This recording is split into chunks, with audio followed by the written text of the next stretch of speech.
Buenas a todos, les habla Josías. En este video vamos a empezar a hablar sobre el tema de conjuntos generadores, bases y dimensiones y dimensión de un cierto espacio vectorial.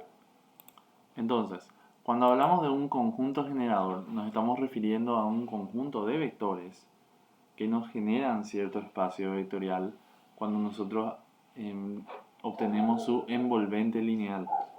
Entonces, por ejemplo, en el eje X, este eje de acá, tenemos muchísimos vectores y podemos tener infinitos conjuntos que hagan el trabajo de que, bueno, cuando yo hago su envolvente lineal me da el eje X, ¿verdad?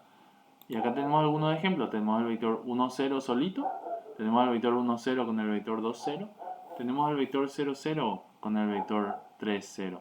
Entonces estos conjuntos generadores, además de ser infinitos, pueden ser linealmente dependientes, independientes o lo que sea, ¿verdad?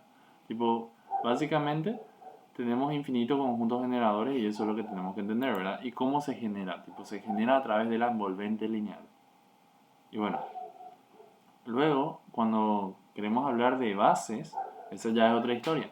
Cuando queremos una base, queremos un conjunto generador que además sea linealmente independiente. Entonces, básicamente cuando queremos una base, tenemos todos estos conjuntos de acá, por ejemplo. Solamente el primero es una base de este eje X. Porque el primero, el vector 1, 0, es el único conjunto que es linealmente independiente. Acá tenemos al conjunto 1, 0, 2, 0. Esos ya son linealmente dependientes juntos, ¿verdad? Y acá con el vector nulo también es linealmente independiente. Y lo mismo si está el vector nulo solito, solo que ese ni siquiera es una base luego de este espacio porque no es capaz de generar este eje X, ¿verdad? Y bueno, dicho eso, acá hay ciertas bases distintas de R2. ¿Y por qué digo que son distintas? Bueno, porque por más que todas sean bases de R2, los conjuntos en sí son distintos. Y si nos fijamos en el último ejemplo, tenemos acá que este parece ser el mismo conjunto o sea, la misma base que esta. Pero acá entra una cosa interesante que es que cuando estamos hablando de bases, el orden en el cual están colocados los elementos importa. No es lo mismo tener la base 1001 y la base 0110 en este caso porque más adelante vamos a ver que eso nos va a afectar al hacer ciertas operaciones. Entonces tengan eso en cuenta siempre. Después, cuando hablamos de dimensión, es muy sencillo tratar de decir, bueno, es igual siempre a la cantidad de elementos en mi base, ¿verdad? Y eso siempre va a ser cierto, es totalmente cierto. La dimensión de un espacio vectorial es la cantidad de vectores que hay en la base. Pero ¿qué significa eso? Bueno, eso es otra cosa. Porque, por ejemplo, si yo tengo un vector de números complejos y yo lo quiero representar con escalares complejos, o sea, utilizo el cuerpo de los complejos, yo puedo usar solamente dos vectores para eso y ya estoy listo, estoy perfecto. Porque multiplico el vector 1, 0 por cualquier número complejo en la primera componente y el vector 0, 1 por cualquier número complejo en la segunda componente y me sale ya cualquier vector complejo que yo quiera. Sin embargo, no es la misma historia cuando estoy usando el cuerpo de los reales como mis escalares. Porque ahí voy a necesitar cuatro vectores. Un vector que sea 1, 0 para la parte real de mi primera componente. Un vector y 0 para la parte imaginaria de mi primera componente. Y así para cada parte real e imaginaria de cada componente, ¿verdad? Entonces, algo que antes en C2 sobre C era de 2 dimensiones, se vuelve de 4 dimensiones cuando estamos cambiando el cuerpo de los complejos a los reales, ¿verdad?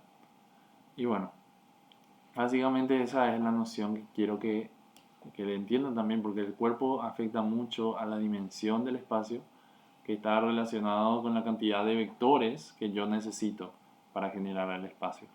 Un ejemplo así súper extremo de esto serían los reales sobre los racionales o los reales R3 sobre los racionales. Lo mismo si agrandas el vector, ¿verdad?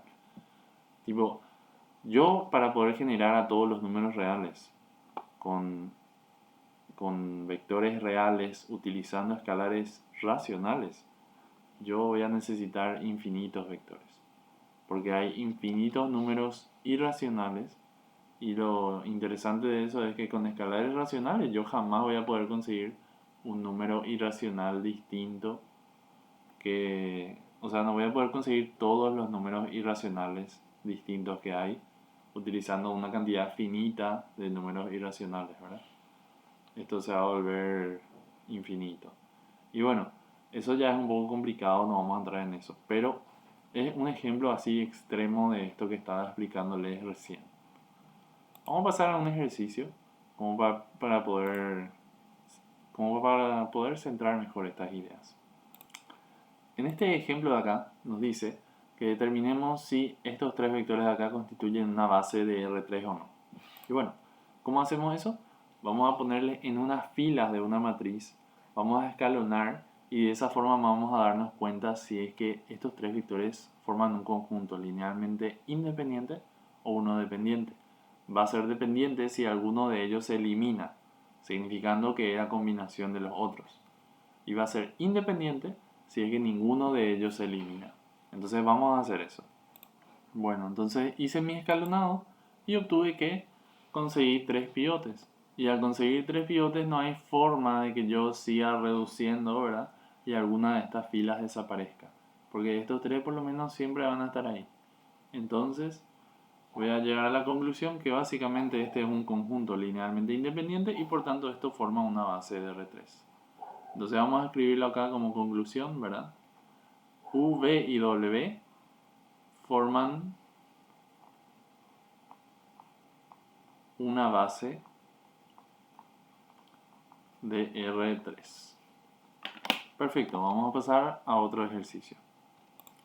En este siguiente ejercicio nos dice encontrar una base y dimensión del subespacio de R4 generado por estos vectores. Nos da los tres vectores, vamos a hacer el mismo proceso, solo que ahora queremos la base y dimensión. Y bueno, la base y dimensión básicamente van a ser los vectores que no se eliminen, la dimensión va a ser la cantidad de vectores. Siempre va a ser así. Entonces moví un poquito esto, pero básicamente nos quedó lo mismo de hace rato. Tipo, obtuvimos dos filas que no se pudieron eliminar y bueno, tenemos dos pivotes, ¿verdad? Entonces eso significa que por lo menos dos de estos vectores linealmente independientes ya nos generan todo el espacio, pero tres de ellos ya no. O sea, básicamente ya forman un conjunto linealmente dependiente y por tanto tres vectores no es más necesario, ¿verdad? Por eso. Entonces, este espacio de acá tiene como base, podemos tomar de dos formas. Podemos tomar estos vectores originales, dos de estos vectores originales, o podemos tomar estos vectores que nos quedaron acá. Para asegurar, podemos tomar estos vectores que nos quedaron acá, ¿verdad? Queda mucho más bonito, más ordenado, pero hay veces en las cuales ustedes no van a poder tomar los vectores que les quedaron después de reducir. Y esas veces vamos a ir discutiendo más adelante, pero tengan mucho cuidado. Les voy a explicar a qué me refiero.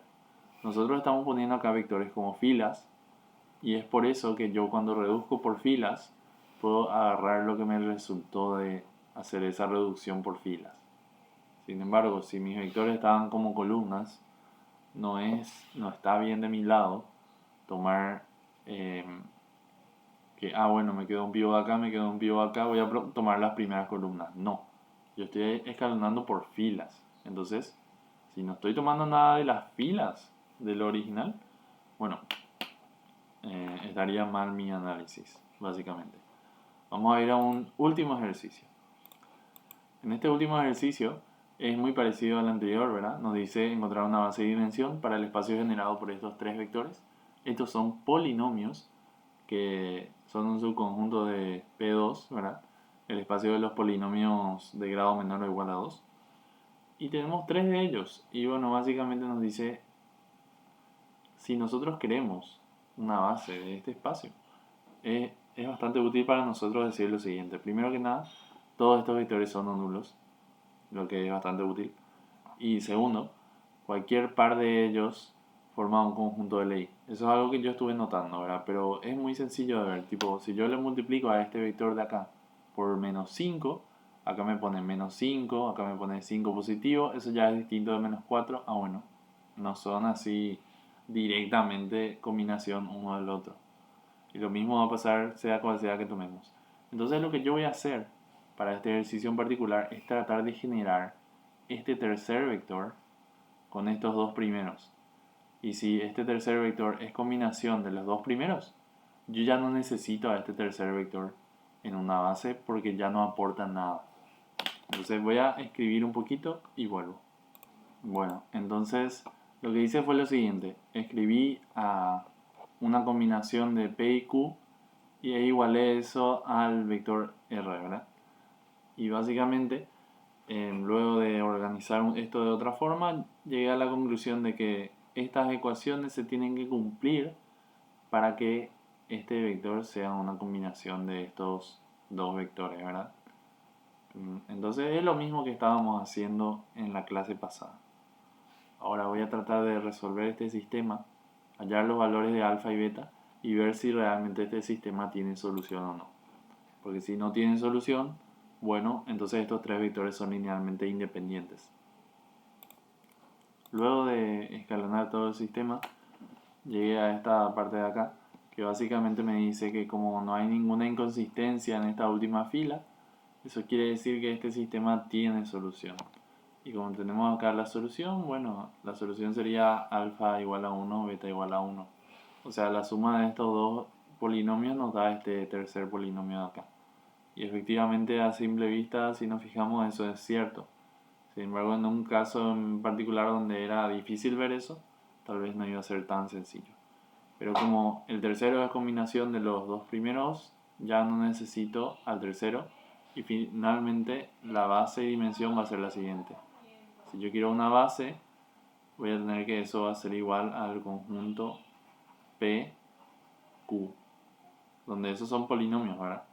Y la dimensión va a ser igual a 2. Entonces, con eso terminaríamos el ejercicio. No es complicado, es bastante sencillo. Y eso es más que nada porque no hay muchos vectores, ¿verdad? En un caso en general vamos a estar analizando más adelante utilizando herramientas más potentes ya. Espero les haya servido el video.